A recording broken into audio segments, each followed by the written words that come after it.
Hello everyone, Adam here, and welcome to the 6th episode of my Replica International Space Station series, created using Kerbal Space Program.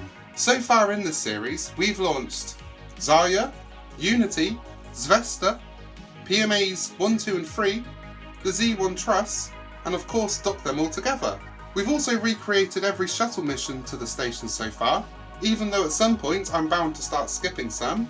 We've also sent up a Progress spacecraft to top up the station's liquid fuel and monopropellant reserves.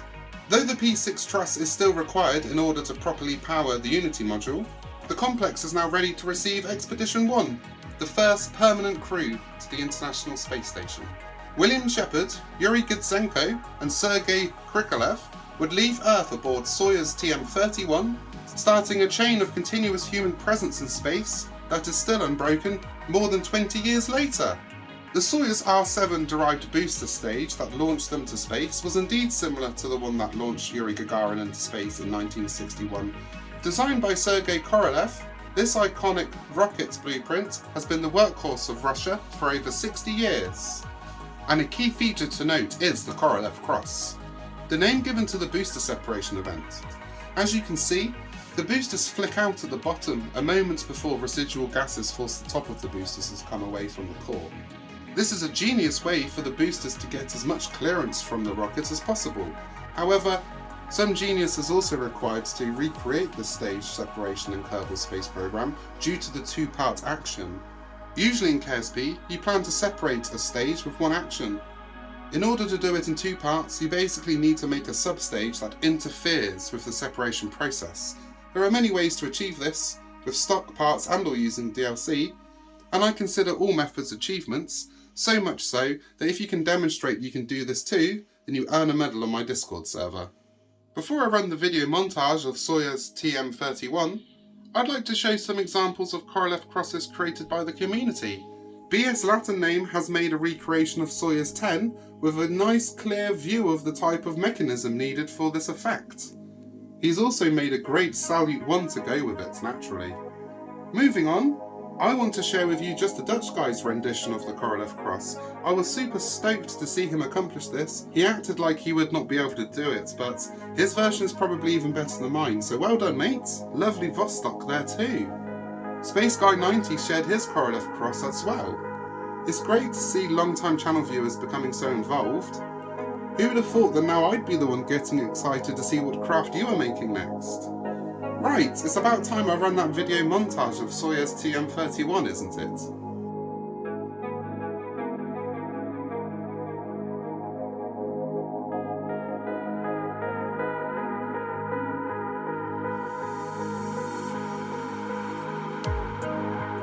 My personal interest in being part of this crew was to try and put the space station on the footing of either the early space voyages where we did not have a lot of contact with the ground, and I thought we were doing something different with the space station. That's why I really wanted to be in the first crew.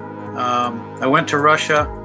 I had certain views on how the partners should interact, and fortunately Yuri and Sergei helped me maybe change my views quite a bit on what I thought was the right way to do things, and so I was really fortunate to have both those guys on the crew because they taught me a lot.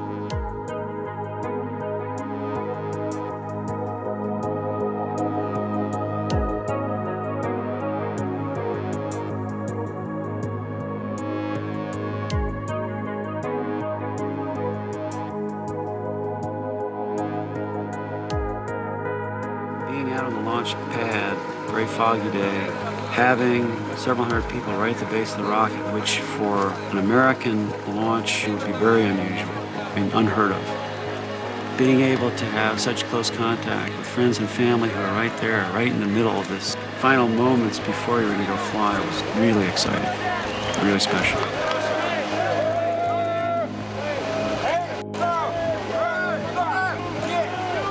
What I want out of this flight is for people to say that the first crew did a good job, and they came home safe, and they left a good ship in orbit. the crew of the first expedition to the International Space Station was ready to put its years of preparation into practice. On October 31st, 2000, at the Baikonur Cosmodrome in Kazakhstan, they boarded a Soyuz spacecraft and launched a new era of world cooperation in space. Ignition. Minus 10 seconds. 9, 8, 7, 6. We have engine start. 4, 3, 2, 1. We have ignition and liftoff. Liftoff of the Soyuz rocket, beginning the first expedition to the International Space Station and setting the stage for permanent human presence in space.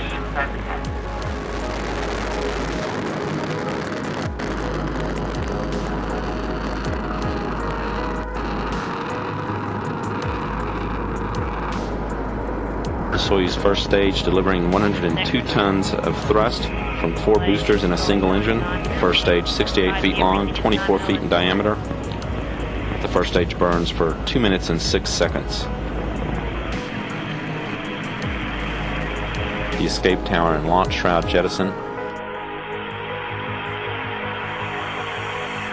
Boosters separating from the Soyuz. Separation.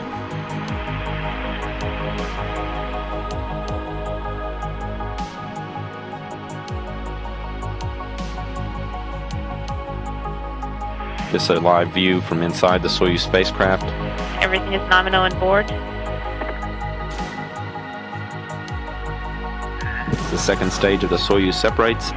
About 4 minutes of powered flight remaining for the spacecraft and the booster. The Soyuz now being propelled by the single engine of the Soyuz's third stage, that engine providing 30 tons of thrust, burning for 4 minutes and 2 seconds.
After a 2-day trip, the Soyuz approached the orbiting station and docked to the Zvezda module's aft docking port.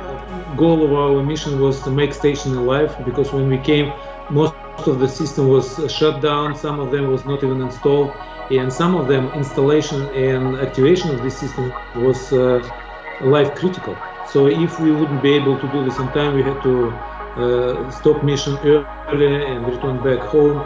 So we, as a crew, we need to be very reliable, and I think our crew was able to do what we were supposed to do. A permanent human presence on the station began November 2nd as Shepard followed Gidzenko and Krikalev into the module that would be their home for the next 4.5 months.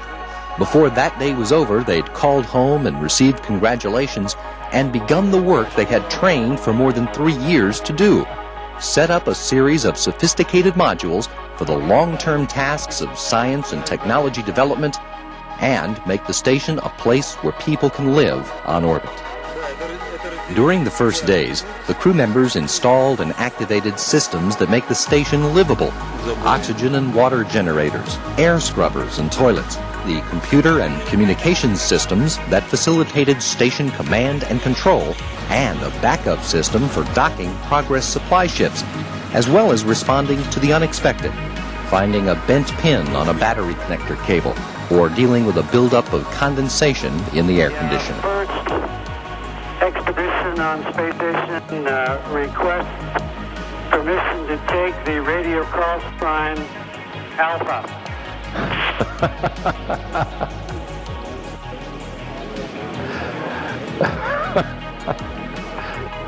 Temporarily take it as Alpha. Go ahead. Have a good day.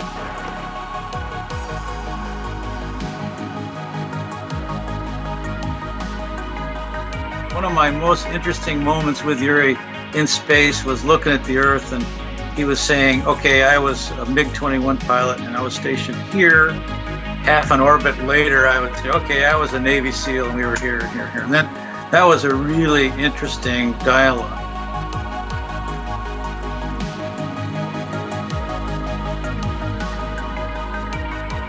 And we had enough room to have at least some privacy. But really we don't need much privacy because we were working together. We didn't have normal day because every day was special. My personal interest in being part of this crew was to try and put the space station on the footing of either the early space voyages where we did not have a lot of contact with the ground, and that seemed to me to be much more like being on a ship or a submarine than flying an airplane.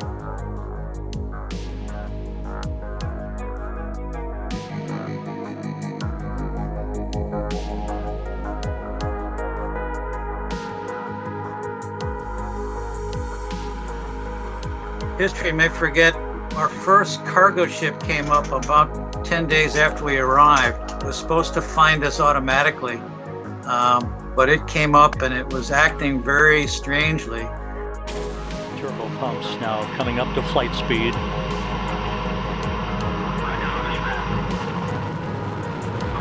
And liftoff. Roll, pitch, and yaw programmer in. Arcing out to the northeast from the Baikonur Cosmodrome. All parameters are reported to be normal.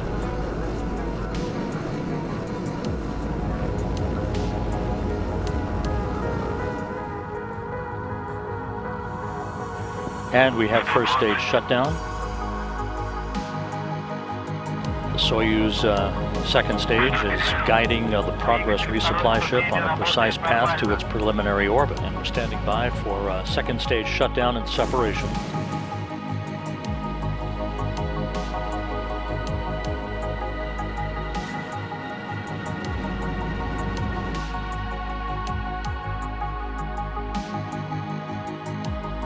We're standing by now for third stage shutdown and spacecraft separation. And we have third stage shutdown and separation.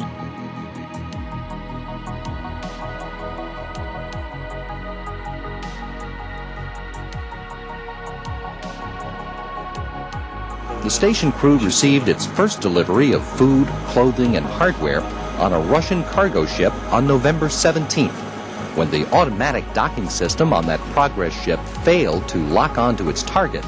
Gidzenko activated the backup system and used hand controllers inside the station to remotely maneuver the ship to a safe hookup with the Zarya module. But the problem was that because Yuri cannot see station and target well, I was jumping to window and we have what we said tele operation mode.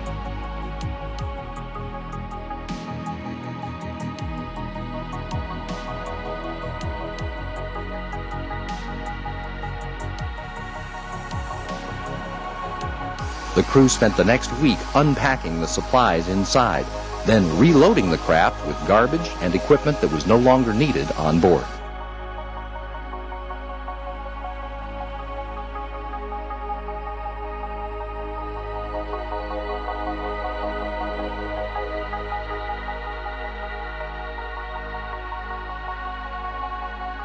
Here you see how the docking mechanism works a bit. So this is the hatch from the Soyuz.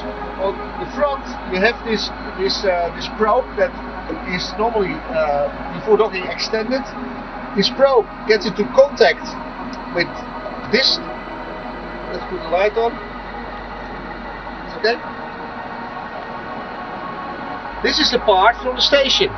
So the probe gets into this hole and then pulls itself in, and once it's fixed, then these two sides are attached to each other. There are big hooks, they grab each other and close, and then there's a good fix, and then the inside hatch can open. So this one's open and this one opens this way, and people can get in. Go a little farther, we can at least go a little bit into the Soyuz. You can tell it gets narrower and narrower. The Soyuz is actually a pretty small vehicle.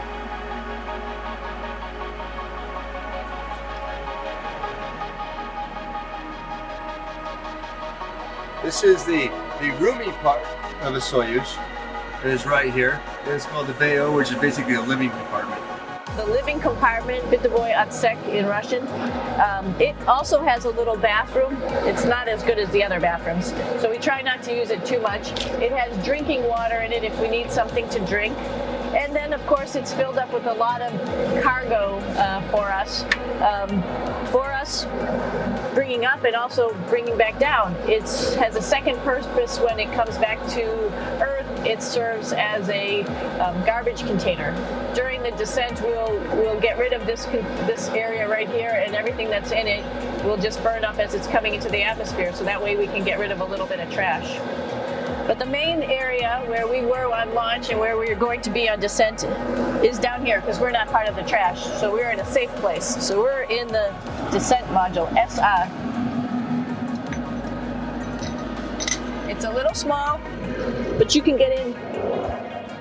This is like this. And then after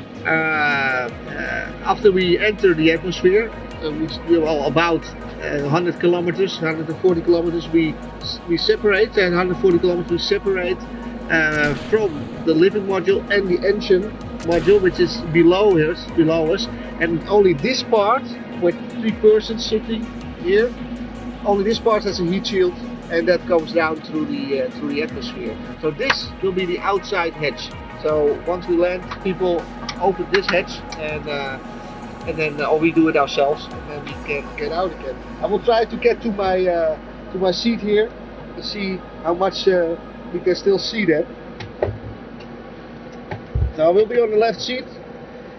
It's tight. If you're used to all this station roomy place, then this is tight. I close the hatch for a moment to move over.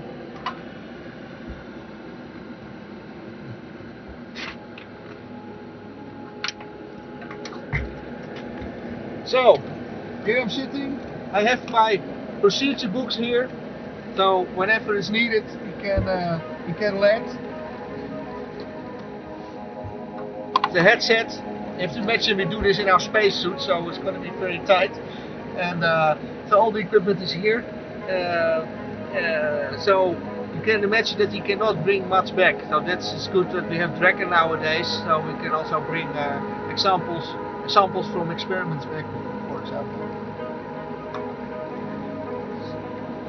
We get with the camera, so I show a little bit how it looks like the inside.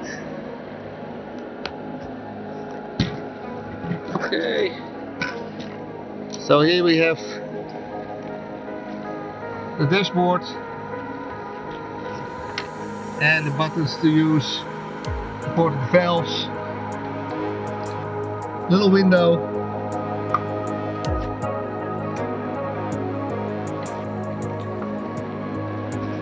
Okay. And on the other side,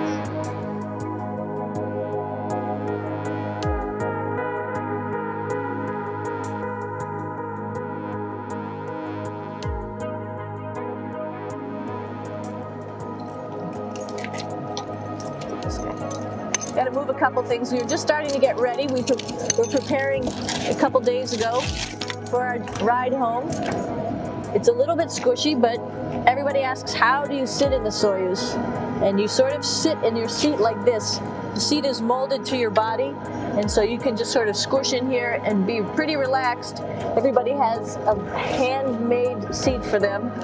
And then, of course, there's a control panel, and that's where we do most of our actions and work right here. There's hand controllers, which you can fly the vehicle with, and there's a stick right here, primarily used for communications. when we're trying to talk to the ground. So 3 of us fit in here. Like I said, it's a little squishy, but somehow it seems like we all managed to get in here and fit pretty well, and it's a pretty safe ride home. You're probably wondering, what's all this junk behind us? Well, it's all of our parachute, first of all, and then it's all of our survival gear, just in case we end up landing in some strange place on the planet and nobody's there to rescue us right away. We have all sorts of survival gear with us, keeping us safe in here. So they pretty much thought of everything.